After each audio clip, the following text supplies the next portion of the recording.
Hello everyone, I welcome you all to मेडीजी। मेरे प्यारे बच्चों, इस वीडियो में हम लोग गेट के previous year question open channel flow subject के बारे में बात करेंगे। माय डियर स्टूडेंट, ये जो क्वेश्चन आपका गेट 2022 में 2 मार्क्स का सेट 1 में पूछा गया है। Point to be noted, this question what comes from a topic channel transition. आपको मालूम होना चाहिए channel transition is done by 2 ways, either by raising the bed और by dropping the bed, by reducing the width और by expanding the width। but usually दो case को हम बहुत डिटेल में देखते हैं, हम by raising the bed और width contraction। so my dear friend, let us read the question। पहले आप वीडियो को थोड़ा सा पॉज करेंगे और इस क्वेश्चन को आप रीड कीजिए या स्क्रीनशॉट ले लीजिए क्वेश्चन का। now listen, depth of water flowing in a 3 meter wide rectangular channel, there is a 3 meter wide rectangular channel, इसमें पानी का फ्लो हो रहा है और depth of water is 2 metre. 3 metre wide rectangular channel है और वहां पे पानी का डेप्थ हमने मेजर किया, the depth is 2 metre. Now, the channel carries a discharge of, so one data is given here, discharge. So, whenever we do the solution of this problem, so given data is what? Given data is discharge. So, मेरे प्यारे बच्चों, discharge is given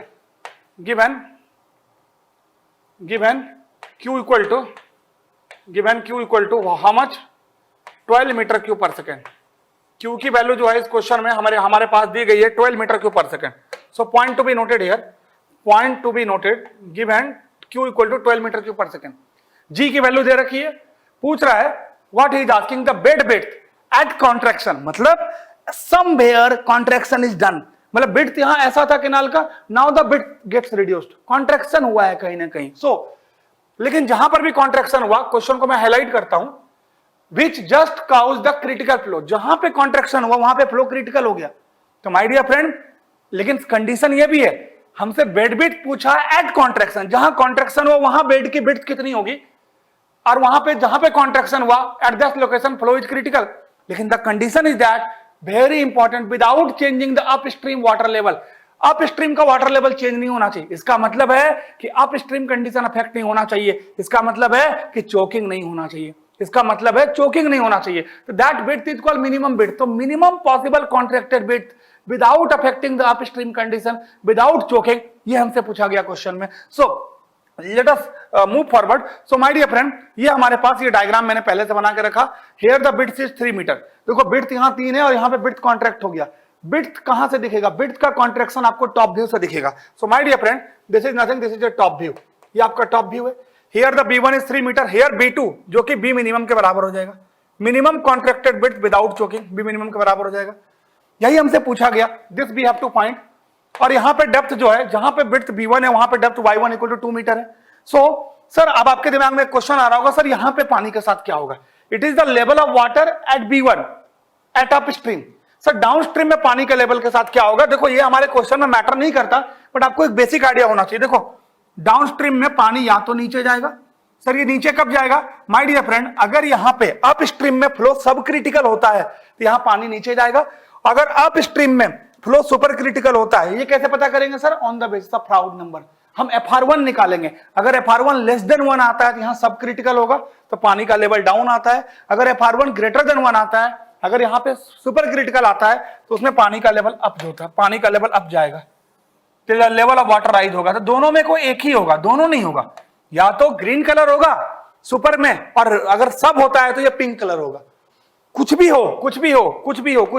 हो, any case, इन दोनों में आप कोई सा भी केस ले लीजिए मेरे प्यारे बच्चों। जो फार्मूला जो होता है width at contraction,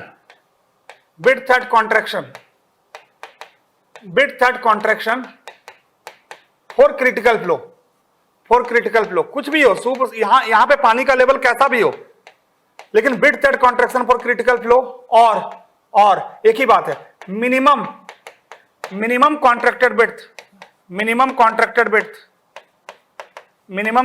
width for without affecting upstream,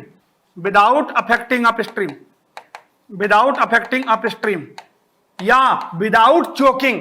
you can also write without choking, without affecting upstream का मतलब बिना चोक हुए।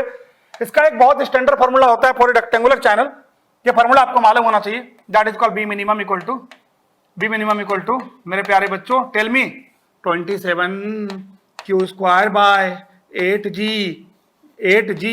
E1 का cube. Point to be noted, इस फॉर्मूला में अगर हम सारी वैल्यूज को पुट करते हैं, we get B minimum 27, 27, 8 G सब मालूम है, क्यू मालूम है, इवन नहीं मालूम।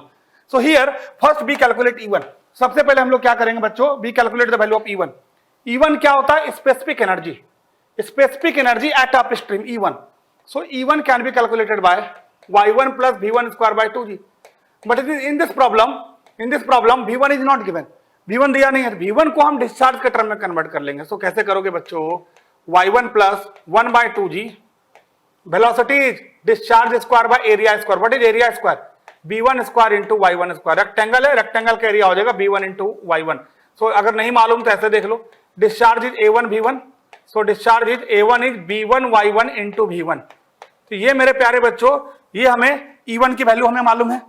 E1 हम निकाल सकते हैं, E1 कैन बी कैलकुलेटेड, ये 2 मीटर दिया हुआ है, ये 1/2 इंटू 9.8, जी गिवन 9.8 है, डिस्चार्ज इज 12 का स्क्वायर बाय B1 इज 3 का स्क्वायर इंटू y1 कितना है, y1 इज 2 का स्क्वायर। So from here we will get E1 equal to 2.204 metre. अगर आप यहां से E1 की वैल्यू कैलकुलेट करते हैं, ये आपका 2.204 मीटर आएगा। सो मेरे प्यारे बच्चों, एक बार अगर E1 आ गया तो इस फॉर्मूले में we will put the thing in here. So what is the B minimum? So what is the B minimum, my dear friend? Now the B minimum become, so बड़े प्यार से समझिएगा, now the B minimum become, B minimum जो हो जाएगा वो हो जाएगा 27 q square, 27 into q is given 12 square by 8 into G is 9.8 into E1 का क्यूब। सो E1 का क्यूब है ना, हाँ 2.204 का क्यूब। सो मेरे प्यारे बच्चों, you calculate B minimum from here, so you will get the correct answer as 2.15 metre. 2.15 metre will be the right answer for this question.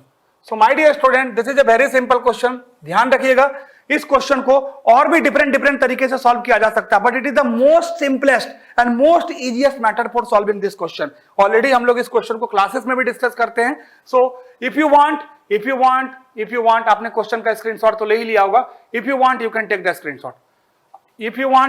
Screenshot, of solution. मैं एक बार स्लाइड डाउन कर देता हूं।